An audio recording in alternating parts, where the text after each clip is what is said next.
نحمدہ ونصلی علی رسولہ الکریم اما بعد۔ جامع ترمذی، سنن ترمذی اور اس کے علاوہ بھی کئی کتب احادیث کے اندر یہ روایت موجود ہے۔ رسول اللہ صلی اللہ علیہ وآلہ وسلم نے یہ بات ارشاد فرمائی تھی کہ 3 قسم کے عذاب میری امت میں آئیں گے۔ 3 قسم کے عذاب آ سکتے، اور یہ عذاب اجتماعی عذاب نہیں ہوں گے۔ وہ اس لیے کہ رسول اللہ صلی اللہ علیہ وسلم کی یہ دعا ہے کہ اللہ پچھلی قوموں کی طرح میری امت کے اوپر اجتماعی عذاب نہ بھیجیے گا، کہ میری ساری کی ساری امتی وہ ختم ہو جائے۔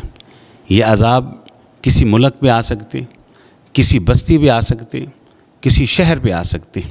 وہ 3 قسم کے عذاب کون سے؟ آپ نے ارشاد فرمایا خسفن، ان کے چہروں کو بندر و خنزیر کے چہروں میں تبدیل کر دیا جائے گا۔ اور دوسرا عذاب کہ انہیں زندہ زمین کے اندر دھنسا دیا جائے گا۔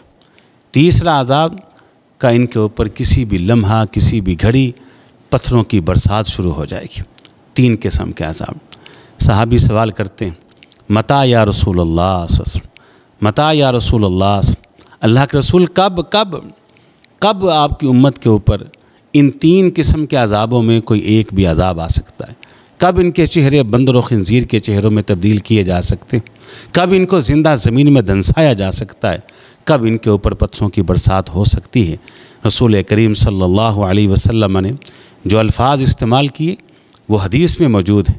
آپ نے کہا یستحلون الحرا، یستحلون الحرا، جب یہ زنا کو حلال قرار دے دیں گے، جب یہ زنا کو جائز قرار دے دیں گے۔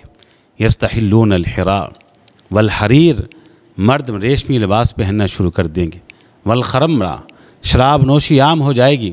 والمعازف، موسیقی، آلات موسیقی یہ عام ہو جائیں گے۔